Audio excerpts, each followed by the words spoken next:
I'll never forget the sound of that $1 bill hitting the marble table. Not because of the money, because of the way he looked at her when he did it. Philip Jennings didn't just leave a $1 tip that night. He left a message. And Doris, the single mother working double shifts just to keep the lights on, she received it loud and clear. I was his head of security back then. I saw everything. And what I saw that night in the VIP lounge of the Meridian wasn't just arrogance. It was cruelty with a signature.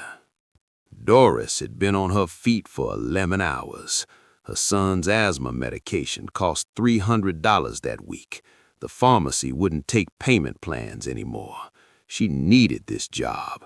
Philip knew that. He always knew. When she brought him his steak, Wagyu, $340, cooked rare, he barely looked up from his phone, just waved his hand like she was a fly buzzing around his champagne. But then something changed. She asked if he needed anything else. Standard question, polite, professional. And that's when he looked at her, really looked at her. Not the way you look at a person, the way you look at something you're considering buying. "You know what I need?" he said, leaning back in his chair. His voice was low, controlled, the kind of calm that makes your stomach drop. "I need people like you to remember your place." She didn't respond. She couldn't. You don't talk back to a man like Philip, not if you want to keep your job, not if you have a son waiting at home with an inhaler that's running out. But Philip wasn't done. He reached across the table, slowly, deliberately, and let his hand rest on hers. Not a handshake, not an accident, a claim. "You work hard, don't you, Doris?" he whispered, reading her name tag like it was a joke. "I like that. Hard-working women, they're useful." I was standing 6 feet away. I saw her pull her hand back, saw the flash of disgust in her eyes, and I saw Philip smile. That smile told me everything. He wasn't drunk. He wasn't making a mistake. He was testing her, seeing how far he could push, seeing if she'd stay silent. She did. She walked away, her hands shaking as she disappeared into the kitchen. And Philip? He laughed, actually laughed. Then he pulled out his wallet, signed the receipt, and left a single $1 bill folded in half on the table. As he stood to leave, he looked right at me and said, "Make sure she gets that. I want her to know exactly what she's worth." If you're listening right now, I need your help with something. People told me stories like this don't matter anymore, that nobody cares about the underdog. But I think they're wrong. If this story matters to you, if you believe people like Doris deserve to be heard, stay with me, because what happens next will change everything you think you know about power. Doris didn't cry that night. She sat in the break room, holding that crumpled bill, and something inside her just hardened. She'd dealt with rude customers before, handsy men who thought a smile was an invitation. But this was different. This was intentional. The next morning, she filed a formal complaint with HR, and that's when Philip showed her what real power looks like. But what Doris did in response, even I didn't see it coming. 48 hours after Doris filed her complaint, Philip's legal team hit her with a $50 million lawsuit, not for harassment, for extortion.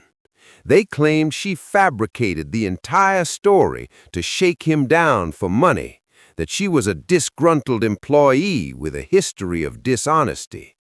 None of it was true. But truth doesn't matter when you have unlimited resources and lawyers who get paid to make problems disappear. I remember standing outside the courtroom the day she showed up for the preliminary hearing. She looked small, tired, like she hadn't slept in weeks. But when she walked past me, she stopped, looked me dead in the eye. "You saw it, didn't you?" she said quietly. "You were there." I didn't answer. I wanted to. God, I wanted to. But I had a mortgage, a daughter in college, a life that depended on my paycheck. So I looked away, and I've hated myself for it ever since. Philip didn't just sue Doris, he destroyed her. His team dug into every corner of her life. They found out she'd immigrated from the Philippines 15 years ago, found a minor paperwork error in her visa application. Suddenly, Doris wasn't just fighting a lawsuit, she was fighting deportation.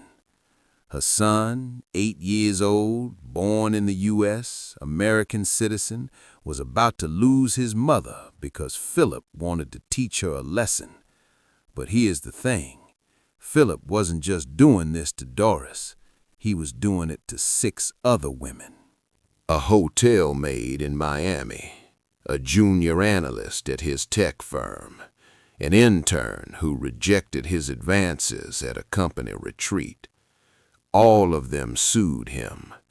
All of them had evidence, texts, emails, recorded conversations. And Philip's response? "I'm judgment-proof." He said it in an interview, on camera, with a smirk. "I've got my money offshore, in trusts, in shell companies. Even if they win, they'll never see a dime." The interview, I asked him if he felt any guilt.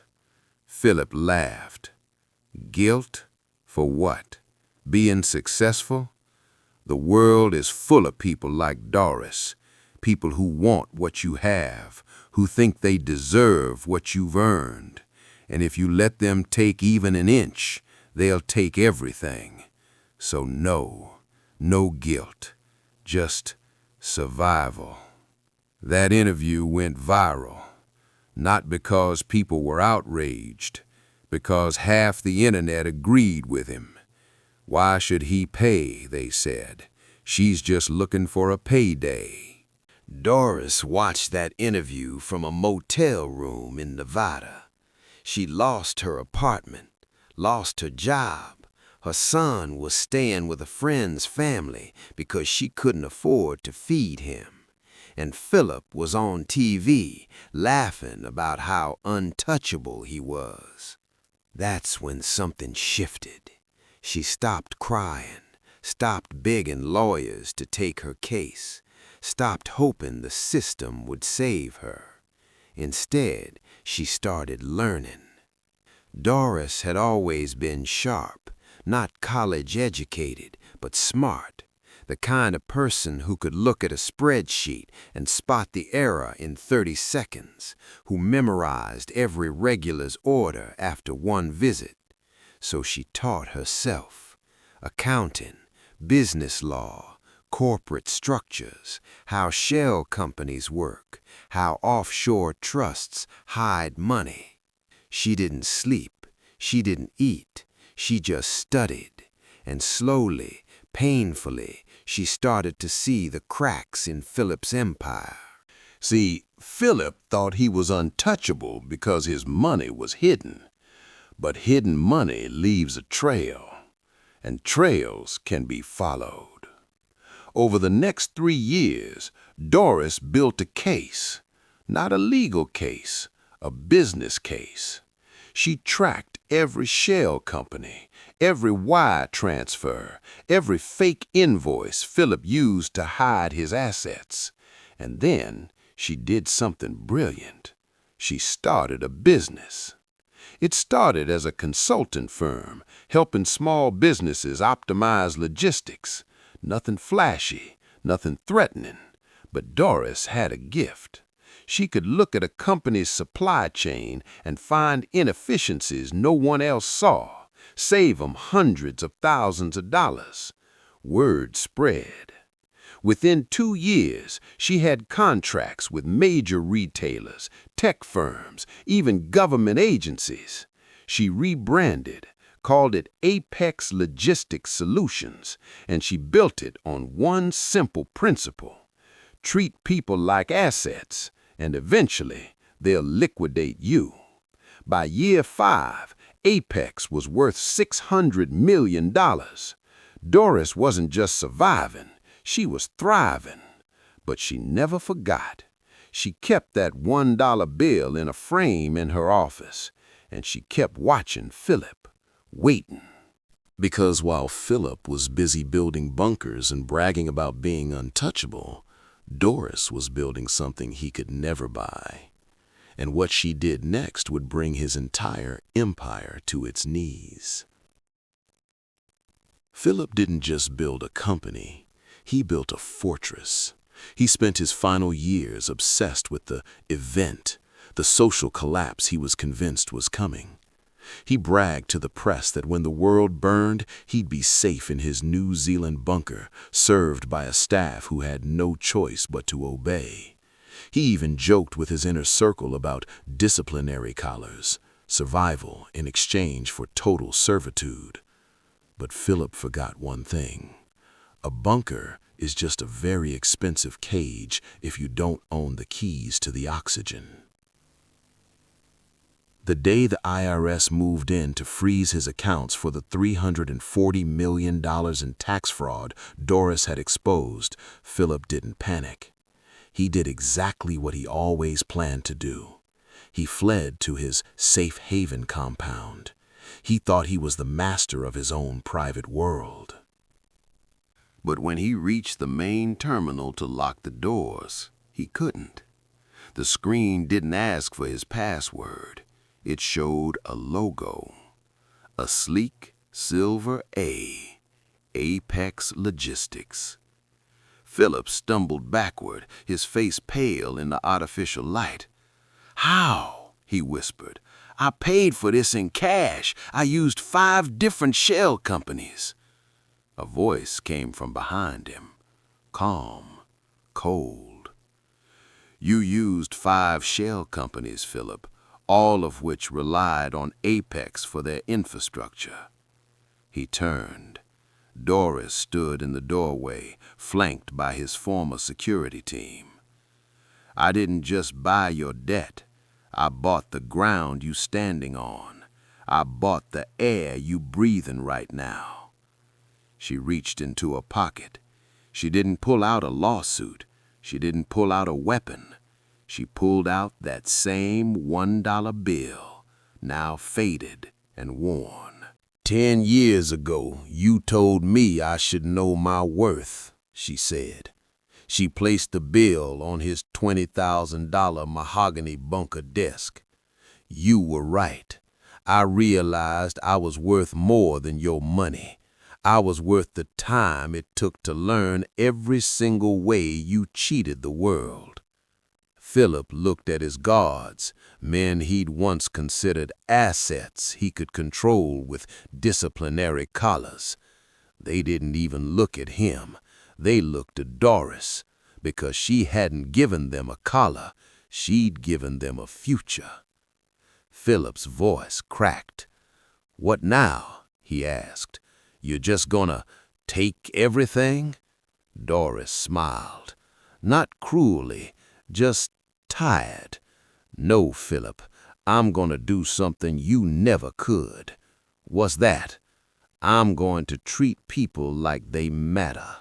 As federal agents led him away, Philip realized the ultimate irony. He had spent his life trying to become untouchable, and now, as the handcuffs clicked shut, he finally was. Untouchable by his money, untouchable by his fame. He was just a man who had tried to buy the world, only to find out the world had already been bought by the woman he thought was worth $1. 3 months later, Doris restructured all of Philip's companies. She didn't gut them, didn't fire everyone. She raised wages, improved benefits, created pathways for workers to become shareholders, and the companies thrived. Turns out, when you stop treating people like tools, they start treating your business like it's worth protecting. Philip declared bankruptcy. The last anyone heard, he was working as a consultant for a mid-tier venture capital firm, making $90,000 a year. He's not starving, he's not on the streets, but he's not Philip anymore. And maybe that's the real punishment. Because here's the thing about power. It's like a steak. If you cook it with cruelty, it eventually turns to ash in your mouth. Doris didn't just buy his company, she bought his dignity. And Philip, he's finally learning what it's like to live on a $1 tip. If you think everyone deserves a fair shot, no matter their job or their bank account, hit that subscribe button, because the next story we tell might be yours, and you'll want to make sure you're the one holding the pen.